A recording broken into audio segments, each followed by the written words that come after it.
Hey guys, how you doing? Welcome to the plant room. So today I'm going to show you 11 plants that live on the south wall of the plant room. Long awaited, I know. We've taken a long time to get to another plant tour, but we got to do it in pieces. So if you like this type of content, stick around.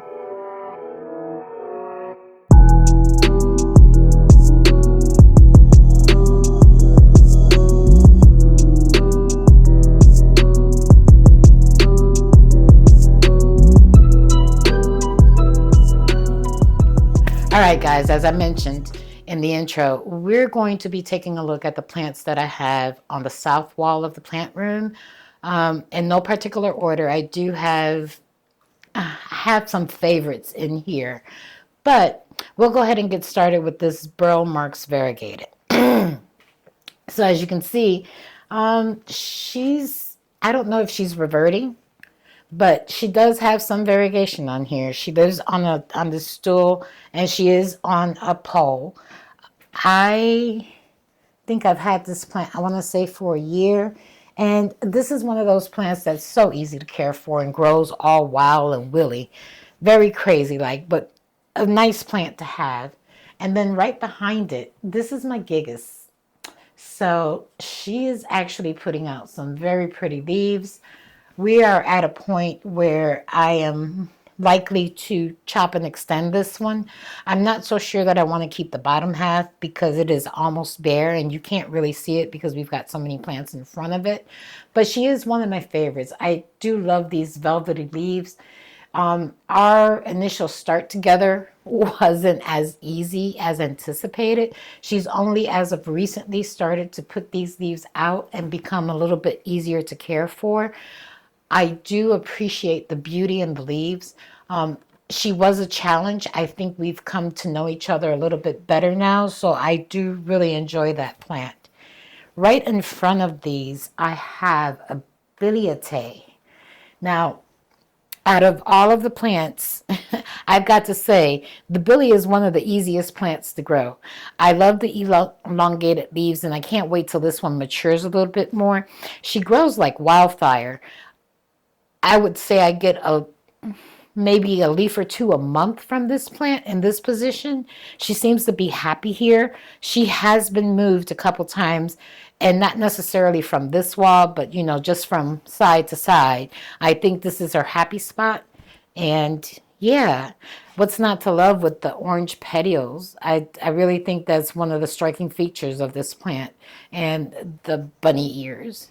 That's what makes her very cool. And then way down here at the bottom, this is that rose bush that I told you that I propagated from the rose bushes that were outside. She's hanging on. She's actually putting out new growth. Um, she seems to be happy. She gets this particular plant light right here lives actually a little bit further that away, and what it does is it gives them ambient light from the side, but this light is mostly focused at this wall, so they get the majority of the light. But she seems to be getting enough light to maintain. My goal is to have her just hold on until spring, summer, so I can put her outside and she can continue to flourish. Now, I'm going to jump back a little bit. So this is the Monstera subpinnata. We looked at this when you guys saw me put her on this wood plank. I had air layered her, and she is finally putting out some new growth. This is the first leaf from the main stalk, and she's got another growth point on the side. She seems to be very happy in this location, although I think she might be a little crowded. So I might pull some guys out a little bit so that she can get a little bit more of this light that comes from above. But other than that, she seems to be doing very well here, and I couldn't be happier with the fact that she's putting out new growth. Now, if you remember in that video, we talked about that I would potentially have to figure out a way to extend that stick that I put back there, and I think that time is coming soon because as you can see, she's got area roots here and no place to go. But we'll worry about that at a later date. Then right next to her, can you see that plant? Not really, huh? Well, let's see. if I move Mr. Billy forward just a little bit, does that help? Okay, so really can't pull her from where she is. Can you come a little closer? Guys, I'll be right back. Hi. I decided to come to this side of the room. We'll come back to that side of the room. So let me just move her forward a little bit so that we can continue to chat. What you see right here is my gloriosum. This is one of my favorites. Again, this is one of those plants where it took me a while to figure her out. When I first got her, she wasn't really growing, and I didn't realize she was one of the first philodendrons that I got. Didn't realize she was a crawler. About 2 months ago, maybe, I put her in this container. Now, you know me, Miss Creative. This is one of those school storage containers where, like office supplies. And what I did was I soldered some holes here and I put her in there so she could crawl. And she seems to be doing really well. She's putting out a couple of leaves right now. There are two main stalks in this plant.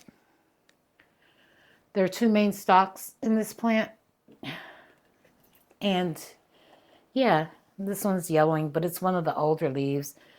And it's time for water. So I'll probably leave her here and give her some water after the video. All right. So let's see. This is, I want to say, a silver pothos. Now, if I had this to do all over again, I probably would not have put her on a pole. I think that I would have grown her in just a regular hanging pot. This is one of those plants that is taking forever to mature. And I don't know that I necessarily need her to mature. I think the leaves are beautiful just the way they are. As you can see, I'm air layering her here. I've been thinking really hard about potentially cutting this pole and just trying to get her back into a hanging basket of some sort or letting her trail, because I think she's just pretty that way. These leaves are gorgeous. They have that silvery green tinge to them. In their mature form, they're absolutely beautiful. They fenestrate. But I don't know that I can grow her to maturity in the conditions that I have. I think that she would probably benefit from higher light. I think the humidity is good. I think the lighting for her to fenestrate would need to change. And I don't really have any other place to put her at the moment. So that I'm air layering her, and I think I'm going to chop her back to here and see if I can get her into more of a trailing situation versus climbing up the pole. So I'm going to go ahead and push her forward and out of the way. Now, this right here is my esqueleto. And again, so all the rage, everybody wanted an esqueleto. I found a real baby one at an affordable price, and I bought her. And I got to say that I'm a little underwhelmed, only in the sense that I have not been able to grow this plant to have those huge, beautiful leaves. So again, this is one that I'm air layering because I see no point in going higher than the pole that she's currently on. What my goal is with this particular plant is to go ahead and air layer her and put the rooted section back into the pot and see if I can get another vine going up, because right now it looks very scarce or sparse. There's not a whole lot of plant going on. That's a lot of pole. So yeah, that's what my goal is for her. As you can see, she's way beyond the pole, and I constantly have to watch her so she doesn't attach to something else. Once she air layers here, that is what I'm going to do with her. I'm going to repot her and put that stem in the pot and get a fuller plant. Now, at the risk of potentially breaking that stem, I'm going to pull her, maybe, from where she is. Want to come with me? Okay. All right. Now you should have a better view of this guy right here. So this is one of those common everyday pothos. I wanted to see if I can get it to mature. And she is maturing. She is probably in need of a repot. She's been in that pot since I started her from a cutting onto this pole.